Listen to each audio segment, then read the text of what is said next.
Mais attention, voler n'est pas un repos, c'est un combat contre la gravité.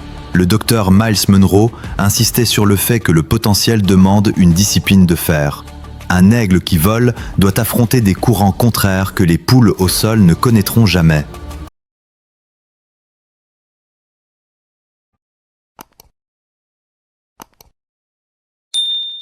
Regardez-le, majestueux, puissant, souverain incontesté des cieux.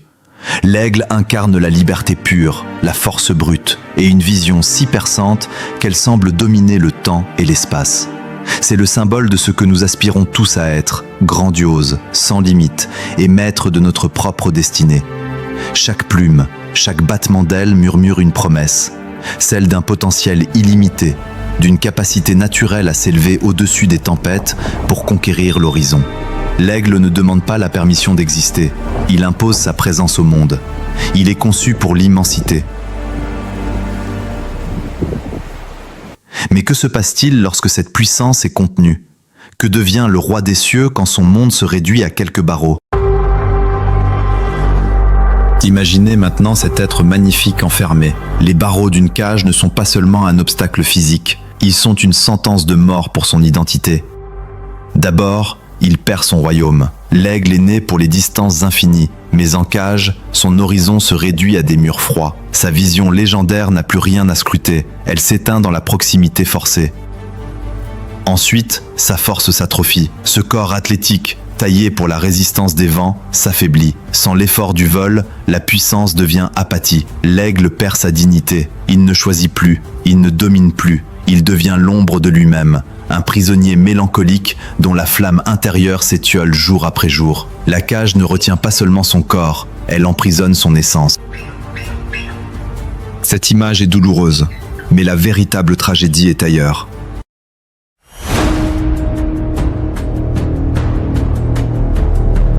Elle est dans le fait que nous sommes des millions à vivre ainsi, enfermés dans des cages dont nous ne voyons même pas les barreaux. Des cages que nous avons construites nous-mêmes, brique par brique, peur après peur. Il y a la cage du confort illusoire, ce job qui vous éteint, mais que vous gardez par peur du manque. On l'appelle sécurité, mais c'est une cage dorée qui vous donne à manger tout en vous privant de votre ciel. Il y a la cage du regard des autres. Vous restez au sol parce que vous avez peur que le monde trouve votre vol trop audacieux. Il y a la cage du passé, ces regrets qui vous enchaînent à des erreurs révolues. Nous nous enfermons par besoin de certitude. Le ciel est vaste et imprévisible, alors que la cage est petite et rassurante. Nous avons fini par aimer nos barreaux, parce qu'ils nous évitent de prendre le risque de tomber.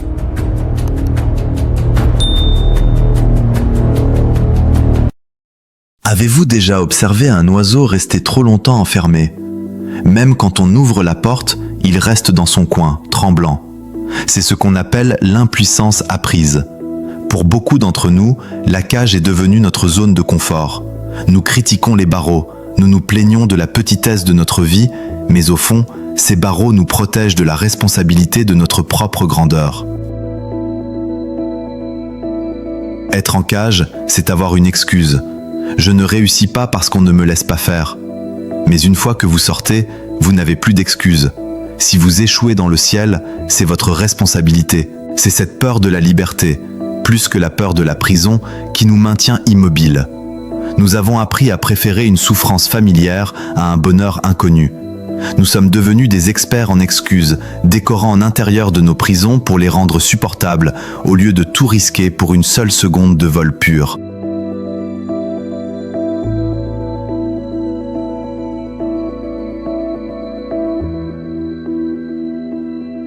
Le docteur Miles Monroe a dit un jour une phrase qui devrait faire trembler les murs de votre prison intérieure. La cage n'enlève pas à l'oiseau le don de voler, elle ne fait que le limiter. Comprenez bien ceci, si vous enfermez un aigle, son ADN ne change pas. Ses ailes sont toujours structurées pour le vol, ses yeux sont toujours réglés pour l'altitude.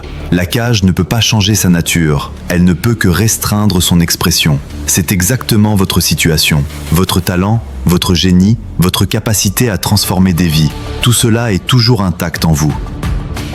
Le danger n'est pas de perdre votre don, c'est de mourir sans l'avoir utilisé. Ne laissez pas votre situation actuelle réécrire votre définition personnelle. La cage est une construction artificielle, mais votre don est une force de la nature. Et ce qui est naturel finit toujours par être plus puissant que ce qui est imposé.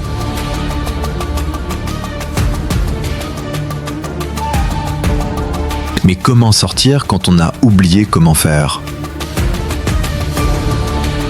Le muscle de la liberté s'atrophie par manque d'usage.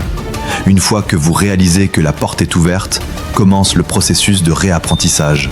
Cela commence par le premier saut, quitter le perchoir familier. C'est prendre une petite décision différente chaque jour. Vient ensuite le battement d'ailes hésitant. Vos premiers essais seront maladroits. Vous ferez des erreurs. Mais chaque échec n'est pas une preuve d'incapacité, c'est une leçon de portance. Enfin, il faut apprendre à utiliser les thermiques. Ne luttez pas contre chaque vent contraire, utilisez-les pour monter plus haut. À mesure que vous vous élevez, votre perspective change. Les problèmes qui vous semblaient insurmontables depuis le sol deviennent minuscules vus du ciel. Mais attention, voler n'est pas un repos, c'est un combat contre la gravité. Le docteur Myles Munroe insistait sur le fait que le potentiel demande une discipline de fer. Un aigle qui vole doit affronter des courants contraires que les poules au sol ne connaîtront jamais. Plus vous monterez haut, plus l'air sera rare. Plus vous monterez haut, plus vous serez seul. Au sol, dans la cage, il y a du monde, il y a du bruit, il y a de la compagnie dans la médiocrité. Mais dans les hauteurs, le silence est roi. Vous devrez apprendre à vous suffire à vous-même. Vous perdrez peut-être des amis qui ne supportent pas de vous voir voler alors qu'ils ont choisi de rester enfermés. La liberté a un prix, c'est l'exigence envers soi-même. Un aigle ne peut pas se permettre d'être distrait. Sa vision doit rester focalisée sur sa cible malgré les tempêtes. Si vous choisissez de briser votre cage, préparez-vous à être critiqué, préparez-vous à être incompris, mais préparez-vous surtout à découvrir une version de vous-même que vous n'aviez jamais osé imaginer. L'altitude ne vous change pas. Elle vous révèle. La porte est ouverte. Les barreaux ne sont plus qu'un souvenir pour celui qui ose lever les yeux. Votre misère actuelle n'est pas votre identité, elle n'est qu'une cage temporaire. Ne mourrez pas avec vos ailes repliées. Le monde n'a pas besoin de plus de spectateurs résignés. Il a besoin d'aigles qui déchirent le ciel de leur courage. Le docteur Munroe nous a prévenus. Le cimetière est l'endroit le plus riche, car il regorge de potentiels inexploités. Ne faites pas partie de cette richesse perdue. Regardez l'horizon, sentez le vent, déployez vos ailes. Le ciel ne vous demande pas si vous avez eu une cage, il vous demande si vous avez le courage de sauter. Alors, volez. Pour rester cohérent avec la philosophie de l'aigle et de la sortie de cage que nous venons de construire, voici l'action quotidienne la plus puissante que tu puisses mettre en place. C'est ce que j'appelle la règle des 5% d'inconfort. Le concept l'aigle ne reste pas au sol. Pour voler, il doit quitter la sécurité de son perchoir. Ton action quotidienne consiste à sortir volontairement de ta zone de confort, ne serait-ce que de 5% chaque jour. La cage, c'est l'habitude. La liberté, c'est l'inconfort volontaire. L'exercice pratique. Casser un barreau par jour. Chaque matin, pose-toi cette question. Quelle est la petite chose que j'évite de faire par peur, paresse ou peur du regard des autres ? Ton objectif est d'accomplir une action qui te fait légèrement peur ou qui te demande un effort de volonté inhabituel. Exemple concret pour commencer. La cage sociale. Parle à un inconnu dans la rue, juste un bonjour ou un compliment. La cage physique. Prends une douche froide de 30 secondes pour dompter ton envie de confort immédiat. La cage professionnelle.